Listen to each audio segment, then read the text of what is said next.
Hey guys, Coolio here with another episode of the Wolveswood. Today I'm here with Cameron. Hello. And we'll be reviewing the pack Calm Over Westeros. Yes, we will. In stores this Thursday. Yeah, yep. As if the box didn't give us enough cards, here are some more cards for you. Do you want to start off with the pack and read the first card? Sure, it's my pleasure.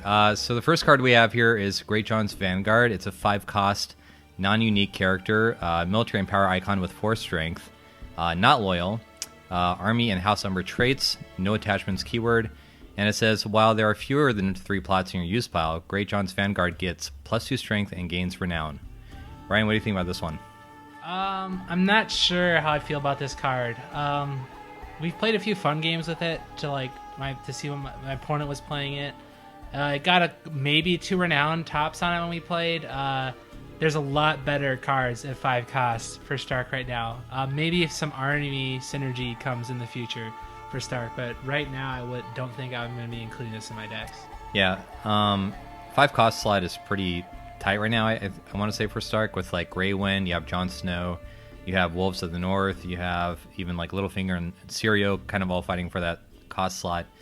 And his ability only works if you have if he's out for the first 2 rounds of the game. And are you really going to be committing 5 resources? First three rounds. Fewer than 3. Oh, yeah. Fewer than 3. Okay, yeah. Sure.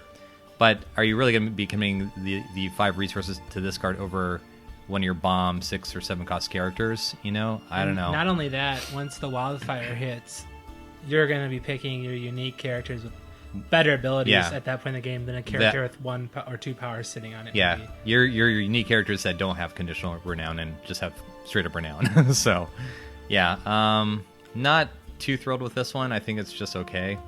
Ryan, what are you going to give it? I'm going to give it a 2.5. There's nothing inherently terrible about it, but there's a lot better options right now in the game. I'm right there with you, 2.5. All right. Well, the art. I will say the art is it's lovely. Yeah, another art from Tomas J here. His stuff 2.0 is 2.0 master. Yeah, yeah. He's been dominating. Great stuff. All right. Next, we have another Stark card. It's a 1-cost loyal Stark location, Winterfell Crypt. It has the Winterfell trait and a reaction on it. After a unique Stark character you control is killed or sacrificed during the challenges phase, sacrifice Winterfell Crypt to choose a character with equal or lower printing cost. At the end of the phase, if that character is still in play, shuffle it back into its owner's deck. I like this card quite a bit. I like that it's cheap and loyal, and it kind of messes with your opponent's decisions, because it's like, well, are they going to play that put to the sword on your big bomb character if theirs is going to go away, at that expense? So it kind of messes with some of that stuff. It's a little conditional because it's restricted to being a unique character and during the challenges phase. But for that cost, you can't really expect a whole lot more. What do you say, Ryan? So right now I'm running one of that tree the Winterfell Heart tree that makes you immune to bots. This will be replacing that. That location isn't doing much for me at all. I would be playing ×1 of this. It's really good. I play fealty, so I can make this a 0. I really like it. I think I'd give it a 4 out of 5. I'm going to go with a 3.5. I like it. All right, up next, we have Rose Road Patrol. It's a non-unique character for Tyrell. 4-cost, military and power icon with 3 strength, army traded, has no attachments, and it says, while you control a character with the highest strength in play, Rose Road Patrol gains stealth.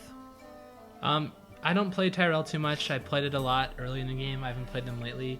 I can see this easily replacing the current army that they use that gets +1 strength for each reach location you have. With Lannister being in the meta and Tywin being out, I feel like a lot of times this isn't going to be turned on, but when it is turned on, you're going to be really happy about it. Yeah, I like this a lot. I do play Tyrell some. And yeah, like you said, I think this is going to be replacing the other army for me. Stealth is huge in this game. And Tyrell, I don't think they have any in-faction stealth yet, do they?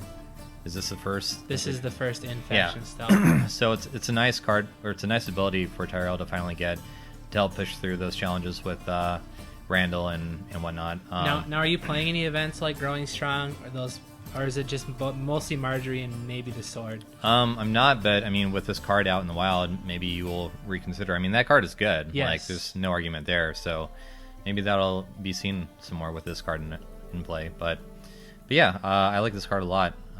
Personally, I'm going to give it a 4. I think I'm going to give it a 3.5. All right. All right, up next we got the Tyrell's Loyal Plot, Pulling the Strings. 5 gold, 2 initiative, 1 claim, 6 reserve, and it's a scheme plot. When revealed, choose an Edict, Kingdom, or Scheme Plot card in an opponent's use pile. Initiate the when revealed ability on that card as if you just revealed it. So yeah, this card is pretty great, I think. The fact that it hits any of these 3 traits, that's a really wide selection. Ryan and I went through and kind of looked at kind of the money plots that this hits right now. And, well, it hits Confiscation, Heads on Spikes, March to the Wall, Political Disaster, Building Orders, Summons, Calling the Banners, Counting Coppers, Here to Serve, Rebuilding, Filthy Accusations, and, of course, Wildfire Assault. So, yeah, that's a lot of options at your disposal. I think this card is pretty great, and the stats are solid, too. I don't think there's a whole lot not to like here. No, I forgot to mention one thing too. It is a plot deck limit 1. Yeah, the stats. I would if I'm playing Tyrell, I would be playing this plot. The gold alone is great. The reserve is great. It hits a lot of good things, and hitting your opponent's confiscation can be really nice. So it's almost you have like 2 confiscations with that. The stars align for that, but I think I'm gonna give this a 4 out of 5. Yep, right there with you. I'm gonna give it a 4. Up next, we have Chet. He is a 3-cost character with an intrigue icon and 3 strength, non-loyal for the Night's Watch. He has the Steward trait and says no attachments except weapon. And for a dominance action, you can kneel a Steward character to return a Direwolf or Raven card from your discard pile to your hand. Limit once per phase. Meh. I don't. The Direwolf thing's cute. That's not going to happen ever. Getting the drawing ravens back is nice if you have to get rid of them for reserve. You can even use the reducer guys to get your ravens back, the 1-cost stewards. But I really don't like that he's 3 for 3 with an intrigue. He's going to get better if you have Alistair out, if you get the practice sword on him, sure. But I don't like his cost. Like, if you compare him to Yoren, who actually gets you an opponent's character for 3 gold, I don't know how I feel about him if he's that strong. How about you? I don't like the fact that you have to kneel a character to use this ability. And it's during dominance too, so you have to keep that character up all the way to dominance. I mean, the Direwolf thing could come in handy if you're like, playing with Stark as well, but I'm not really sure if Night's Watch Stark or Stark Night's Watch has seen a lot of play. And I would probably play this if he simply had one more icon. But the fact that it's a mono icon really sucks. And an intrigue. They don't need another intrigue icon. Yeah, I'm not too happy with this overall. Personally, I'm probably going to give it a 2. I'm going with 2 as well. Yeah. I was not impressed with this card at all. Sorry, Night's Watch. Oh, don't say sorry yet. Hold off. Oh God. Here we go. Next, we have a 2-cost loyal Night's Watch location called Northern Rookery. It is unique. It has the North trait, +1 reserve. It has a reaction. After you marshal Northern Rookery, draw 1 card. Replaces itself. It does. It does replace itself. Yeah. What do I say about this card? I don't know. I mean, +1 reserve is nice. I mean, it's also. I've had the Iron Throne out, and that does come in handy every once in a while. But again, this is a card slot, and yeah, I don't know, man. Like I'm. It's way overpriced. This should, if it's unique, this should be like a 0-cost location if it's going to be unique. Or at least a 1. Yeah, and the fact I get the idea behind it.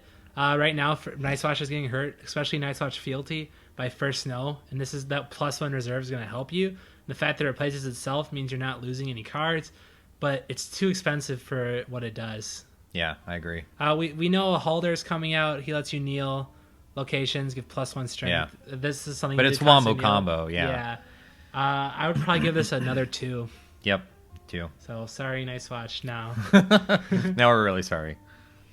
Up next we have Kingswood. It's a Baratheon location that costs 1. It's non-unique. That's important to note here.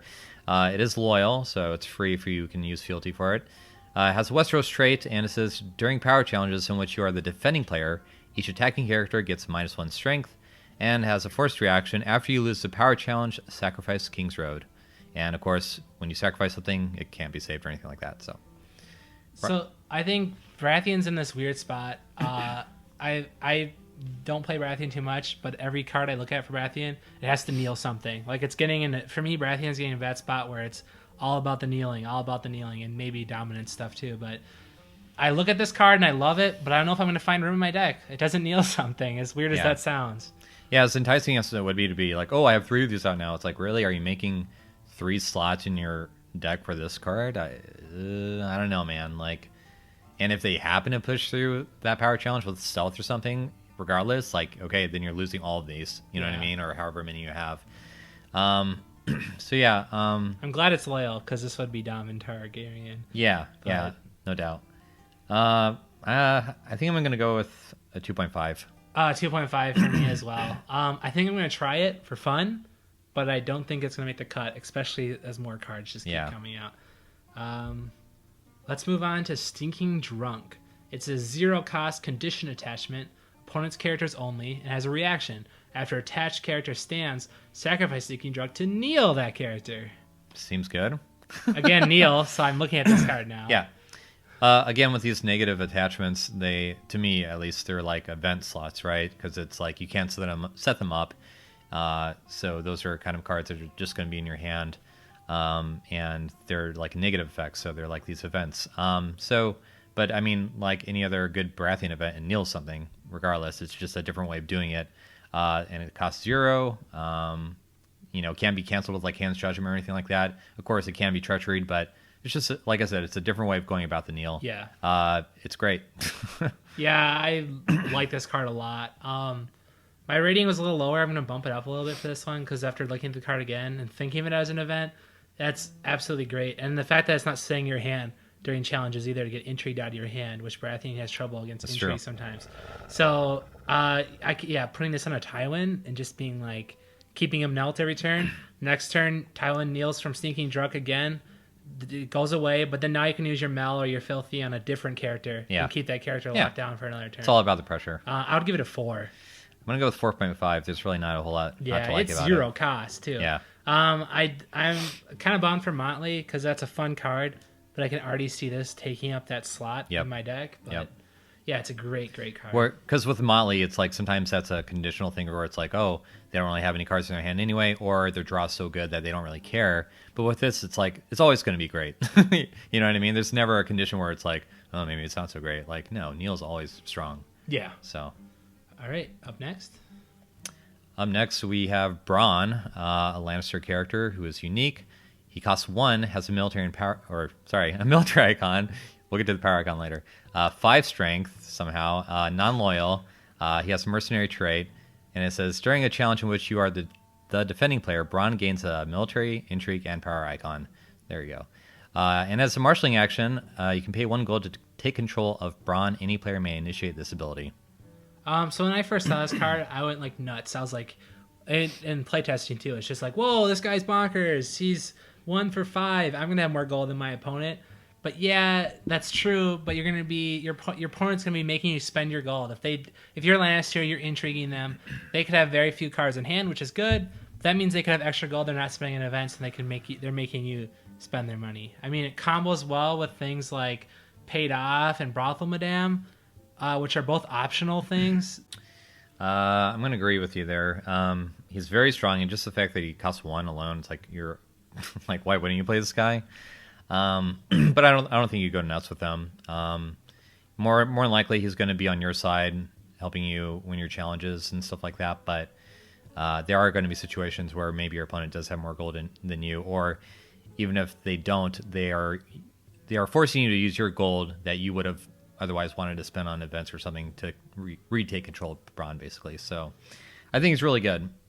That's one thing that's kind of interesting with him too is the Jumping Lions thing. I wouldn't mind seeing this character at the bottom of my deck with Better Against My Family. He's going to go away, which you kind of want him. You don't want him sitting out the whole game. You don't really want to set him up either, because then you have to worry about him the whole game. Yeah. I think this card's super Nedly. I love how Nedly it is. He just keeps wanting more gold. Right. And he's whoever is paying the highest price gets him. So yep. What would you rate this card? I'm gonna go with a 4. I'm gonna go with a 3. Okay, interesting. All right. Trial by combat. 2 gold loyal Lannister event with an interrupt. When claim is applied for an intrigue challenge, apply military claim instead. Yeah. Seems good. So I think you play this in fealty probably only. Like, it's very good, but it does cost 2.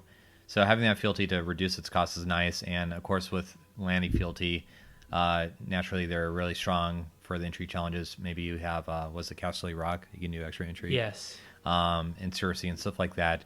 Oh my god, it's just so good with Cersei. Yeah, I mean, it could get real nasty, and if you have that military pressure too with like Jaime and God forbid the Mountain and stuff, I mean, you're talking about a lot of military claim, not even including effects like Put to the Sword. So yeah, but again, going back to the card slot thing, it's like, okay, but what am I taking out?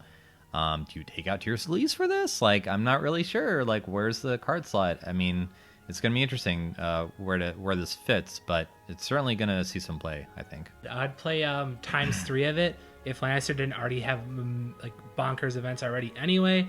Like, imagine this scenario. This is a dream setup, but you do an intrigue challenge against your opponent. Maybe you have Cersei, maybe you don't. You win. You make the claim intrigue instead. If you're doing another intrigue challenge, you can use Tears of Lease. If you have the Mountain out, you're going to trigger a military and so if you have a 2-claim plot out, you could wipe out your opponent's board if it's on a first no turn. This trial by combat is going to make me want to play Tourney Grounds because it's going to be able to reduce this because it is 2 cost. This is like a 4.5 for me. This is one of Lannister's best events. It's really, really good, really good. Yeah, I'm right there with you. I think I'm going to go with a 4 though. All right, fair enough. All right. So up next we have Greyjoy, non-unique character, 2-cost military icon with 2 strength. He has a raider trait and he is non-loyal. And it says each weapon card in your hand gains ambush X. X is that card's printed cost. Ryan, what do you think? So I'm going to touch on 2 things. First, our meta. The fishing net has already faded away. Barely anyone's playing throwing axe anymore. And now when I look at people's deck lists online and other metas, I noticed also the same thing. Fishing net's going away. Throwing axe is only in a few decks, and those are the 2 weapons that this card is targeting. And it's for not now. Yeah, for now. And it's not an Ironborn. It has only has a military icon. The 2 for 2 is nice. This card is not impressing me. So you say that fishing net and throwing axe aren't really in decks anymore, but the fact that this card is coming out may have a resurgence for those cards. I mean, maybe those cards will see a new life with this character. But it's mostly only throwing axe too, because a surprise fishing net, that doesn't really matter. You're not surprised you cannot defend. That's nice, but the throwing, this guy combos with throwing axe, and that's all I'm really seeing is throwing axe is the combo. Yeah.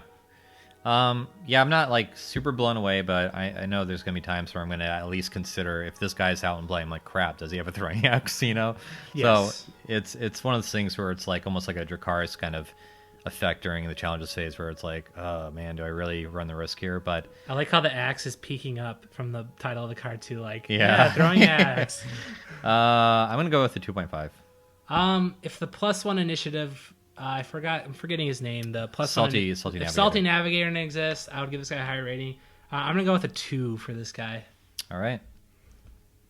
Next, we have an old 1.0 favorite. 1-cost Greyjoy location, Iron Mines. It's Iron Islands traded with an interrupt. When a character would be killed, sacrifice Iron Mans to save that character. Stupid. Yeah, this card is amazing. Another 1-cost location for Greyjoy. Another cheap location for Greyjoy. I mean, their setups are already really good. It's better than Risen from the Sea, right? Yeah, this replaces my Risens from the Sea that can get Hand's Judgment. I mean, you could play both, but yeah, this is, I would say, I mean, the fact that this helps your setup and it's like, it can be canceled by Hand's Judgment, stuff like that. It's like, there's a lot of things that make this better than Risen. Of course, Risen, like, adds more strength, blah, blah, blah. But yeah, I think overall this is a better package. It's getting a little scary because I think people are going to have to start playing location control at a point. Right now, the game is reaching a critical mass, in my opinion, of bonkers locations. Just like the Lannister Tower of the Hand that just came out. There's enough really good locations right now that Put to the Torch might be something people are considering, because this is huge to me. Yep, not much else to say about this. I'm going to give it a 5. Yeah, perfect rating for me, 5. It could go beyond a 5 if it was 0, like in first edition, but that 1 is an equivalent to a 0, I would say, in pricing. Yeah, that's 2.0 to 1.0. Okay, up next we have a unique Targaryen character. I'm going to do my best here with the name. Good luck. I'm going to say Miri Master. Yeah. Let's go with that. Yeah. 7 cost, intrigue, and power icons. 5 strength, non-loyal. Magi trait. Yep. She has an interrupt. When claim is applied for a challenge in which Miri Master is attacking alone, choose a character controlled by the losing opponent. Instead of normal claim effects, kill that character. I love the lure. The Great Shepherd sent me to Earth to heal his lambs whenever I might find them. But I'm going to be killing characters on the table. Yeah. So expensive. So expensive. I just want to start with that. You can't reduce this with anything, with your fealty. It's not a lord or lady. But the ability is so good. In 1.0, this was a 3 cost character to have that ability. But I think I like the 7 cost because that ability is so strong. Especially when you're thinking about things like Lord of the Crossing, if Lord of the Crossing Targ ever becomes a thing. Because if you can do that third challenge with this character at 7 strength, plus you maybe have a Dracarys in your hand, that can completely turn the game on your opponent. Yeah, no doubt. But again, it is 7 costs, expensive, non-loyal. But yeah, man, that ability can really swing a game into your favor. And depending on what we see coming from Dothraki, this could be a Dothraki deck's 7 cost character. Instead of Dany. Yeah, instead of Dany. So I like the potential. I'm not sure if she has any slots right now. Yeah, I think what makes it so strong is, I mean, let's say you already have Khal Drogo in play, right? So that's 2 military challenges. Yep.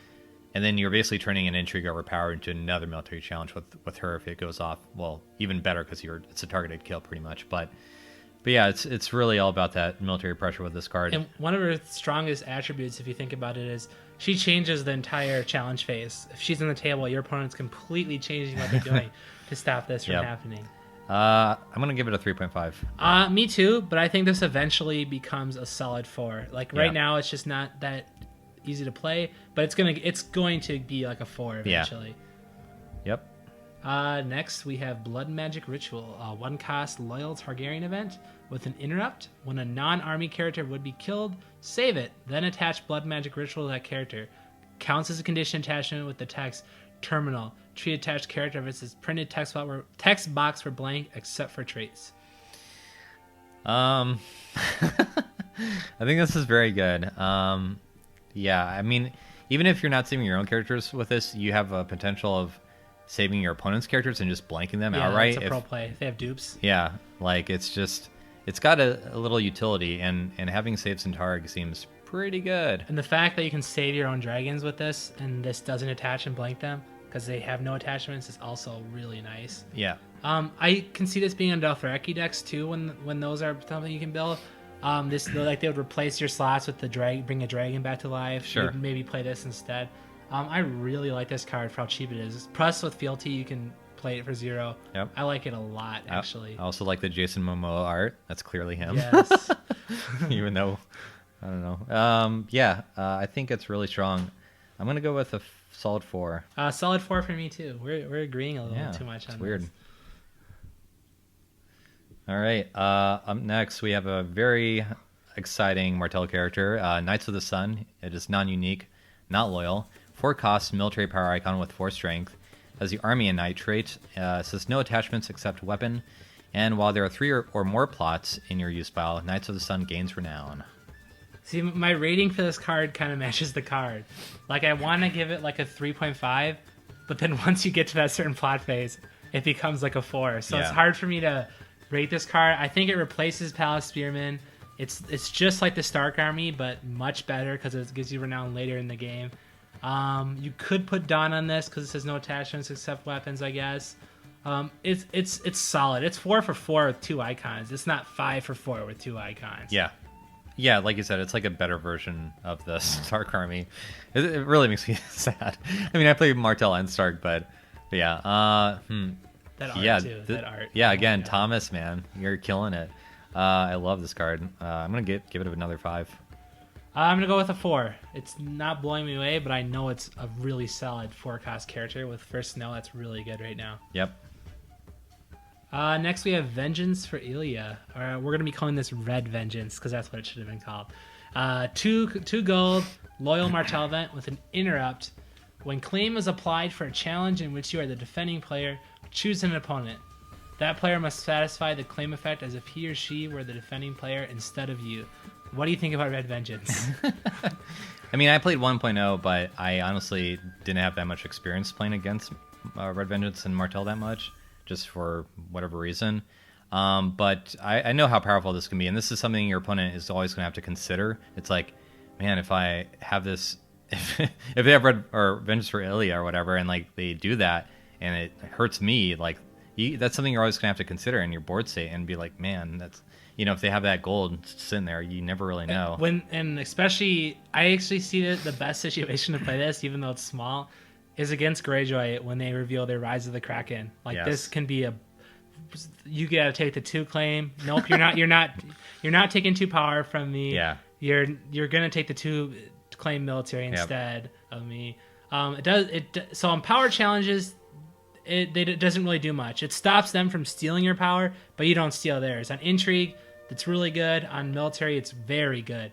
It's a strong card, and I don't think Martell have that many quote great events right now. No, they don't. And this is really good for them. Yep.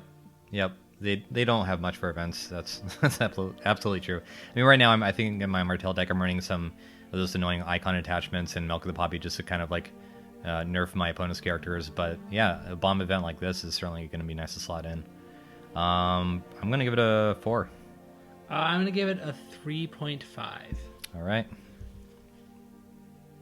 Up next, we have Street of Steel. It's a unique neutral location. It costs 1. King's Landing traded, and it has a reaction. After you win a military challenge, attacking, defending, by however much strength, it doesn't matter. Kneel your faction card to search the top 10 cards of your deck for a weapon or item attachment. Reveal it and add it to your hand. Shuffle your deck. So you made a good point. It doesn't matter how much you win the challenge by. That right there kind of tells you that this isn't as powerful as the other streets. The fact that it doesn't have a win condition of 5 or more. Before this, we looked through the list.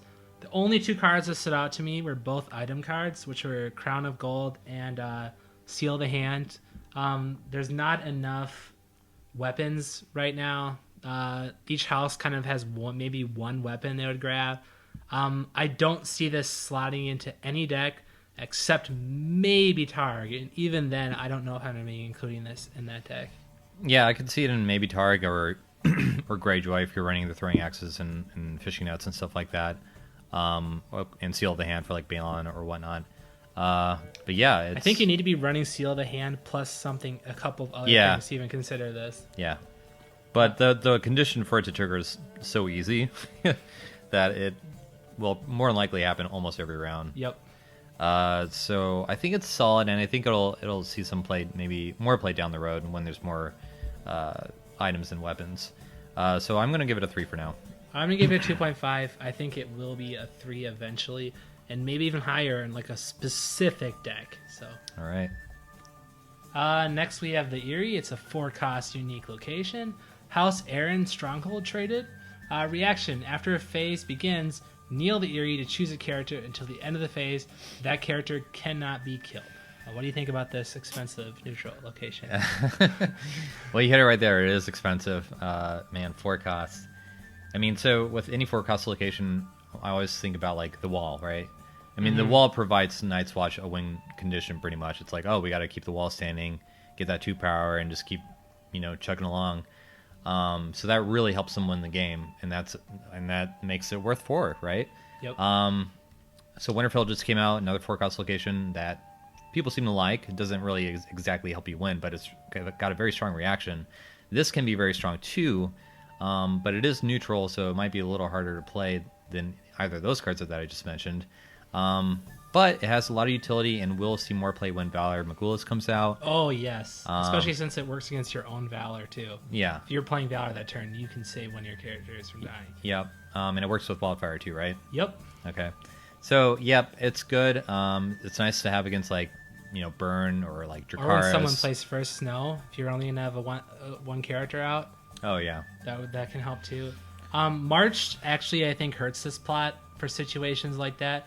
If you only have one character that you want to keep around and not die, they're more than likely to get marched the following round then if they haven't played March. But certain decks that play big, beefy, expensive dudes will love this. And like Cameron said, when Valor comes out, a lot of decks are going to be playing one of this card, because I could see that being huge to save one of your characters from dying, even just from playing your own Valor and saving one of your characters from dying. I think it's also interesting controlling your opponent's claim pretty much, so you can like choose one of their winnies to say, oh, that winnie can't be killed, now you have to kill your big guy for claim, or something like that.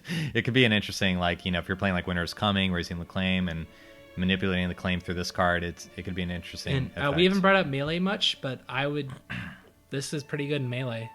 When you're going to have 3 people possibly doing military challenges against you, and you want to keep that one character with like 3 or 4 power on them on the table until it's your turn. So what would you rate this? I would rate it higher, but just that cost is keeping me away from anything higher than a 3. 3 for me too. And I also have to say I love the art on this. Way better than the alternate art that we got. Yeah. It's surprising that they... Really a head scratcher. Yep. All right. I'm very, very excited for this. Well, you have the pleasure of reading it. The it. pleasure is all mine. Trust me. This is one of my favorite cards from first edition. It's Nightmares. It's a neutral event that costs 1. It's a dream trait. And as an action, choose a character or location until the end of the phase. Treat that card's printed text box as if it were blank, except for traits. This is... maybe some newer players don't understand it, but this event is way better than you can possibly think it is. Yeah. Nope, your Tywin doesn't get a whole bunch of strength. Nope, your Iron Mines isn't. It's just. Oh, nope, your Ice is blank. Nope, your Balon doesn't matter anymore. Oh my gosh. Because what really makes it so good is if your opponent is committing to, wanting to make their Balon go off or their Plaza Punishment go off or whatever, so they'll plan their whole challenge phase around that one thing working really well. And even after they are already committed, their characters are null, you're like, oh no, actually that's blank. If you're playing Milk of the Poppy still, this replaces Milk of the Poppy for me. Yeah. Your Milk of the Poppy is more than likely only going to be out one turn anyway until it gets confiscated. And if you're ever building a deck and you go, I got 2 empty slots here, what should I slot in? You slot in 2 of this event if you are not playing a bunch of events, because it is powerful event. Yeah, this is going to almost make me want to buy 2 of these packs just to have more copies of it. Yes. Man, this card will be everywhere, and it's very good. Nothing but a 5 for me. I'm going to give it a 4.5. It could be cost 0. I like that it's cost 1. That'd been too good if it's 0. But I'm going to give it a 4.5. I also love the art. Yep. I'm hoping we get a brand someday, if FFG's listening, that triggers and does stuff when Dream cards are playing, because we're getting a lot of cool, trippy Dream cards. Yeah, that could be interesting. All right, the final card of the pack is a plot. It is Famine. It has 2 gold, 0 initiative, 2 claim. It's a winter plot. Increase the cost for each opponent to marshal each of his or her characters by 1. So melee, that's going to hit everyone. Has 4 reserve. What are your thoughts on this? I like the effect paired with the claim, and I like the trait. The gold and initiative and the reserve aren't too hot, but those other things I feel like are enough of a good package. So remind me, was it First Snow of Winter? No, not First Snow. Fear of Winter in 1.0? That made everyone -1 strength? No. Where everyone can only play 1 card. Yeah, it was Fear of Winter. Yeah, so it's not exactly the same effect, but Fear of Winter, can you pull it up real quick? Sure. So Fear of Winter in first edition, it said each player cannot play or put into play more than 1 card from his or her hand until you reveal a new plot card. It was a 2 claim plot with 2 gold and 4 initiative. Again, it's not the same effect, but it's similar, and it's kind of the same idea. I like it a lot. I feel like this plot is very strong, maybe after like first snow turn, when maybe your characters or your opponent's characters are kind of dwindled, and you just really want to maintain that pressure and make sure they don't get a good recovery going. I think this is going to slot into my Tyrell deck, my janky Tyrell deck. Your Wildling Ambush one? Yes. I don't like this plot. Unless I'm playing winter decks, I'm not even considering it, so I'm going to have to give it a 2. I mean, I will admit it's pretty niche, but I feel like it has a place. Once we get those winter agendas out, and once I get the feel of winter, it might bump up to a 3 for me. But I'd rather play Winds of Winter 3/4/2 Winter plot 2 claim. I don't have bad reserve. That 1 gold isn't gonna hurt your opponent that much, I don't think. But yeah, I'm gonna have to stick with a 2 for now. I'm gonna go with a 3. I like it. So what house do you think came out the best overall in this pack? I think Lannister's looking pretty good. Yep, Martell looked pretty good. Yeah, Martell. If I had to really pick one, I would probably say Martell. I agree with you. They needed 2 good cards. Yeah, although, man, it's hard to ignore that Iron Mines for Greyjoy. It's just I think it's balanced out by the Chud guy. But yeah, I think the Iron Mines is probably the best card of the entire pack. Either Iron Mines or Nightmares are up there. Yeah, Greyjoy's gotten really good stuff from the beginning, haven't they? They're getting a lot of 1.0 reprints with slightly adjusted stats, which is a little scary. I've still noticed, though, and at least in our meta, that Greyjoy seems to be more of a I'm going to explode and win, or I'm going to putter out and die. Mm-hmm. The Rise of the Kraken completely can turn the game on its... flip the tables on your opponent, but... Yeah. Greyjoy's not really exciting for me right now. It's really good. They're not... No, it's probably just too familiar, right? Yes, it is too familiar. And I would probably say for this pack, I think the worst off is sadly Night's Watch. Yes, that's really, especially since I think they're really hurting right now. Especially since they just got another character that gets hit by first snow. Yeah. And after a first snow turn, you're not paying 3 gold to put out a mono intrigue icon character that can bring you a Raven back. It's during dominance. So it's really unfortunate. The location helps against first snow a little bit by giving you +1 reserve. Iron Throne costs the same and gives you 8 for dominance. Right. It's just really unfortunate that they're getting kind of mediocre. Yeah, exactly. Yeah, I'm a little worried about them. I think once they get their box, they'll probably get a lot better. They're going to have tons of cards before then, though, so who knows.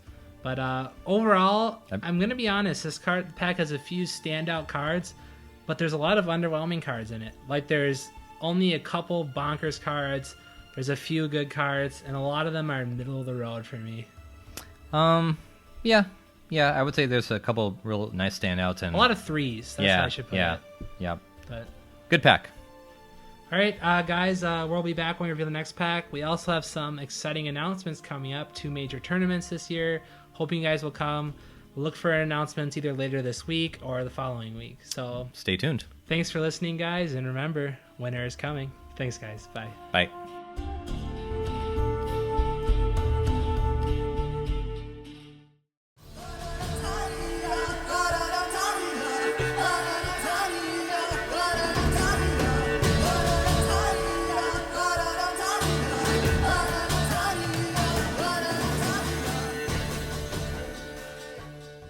Over Westeros, right?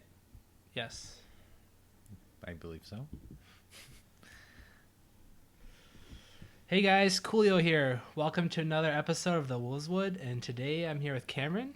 Hey guys, how's it going? Let's restart. Why am I asking them? Restart.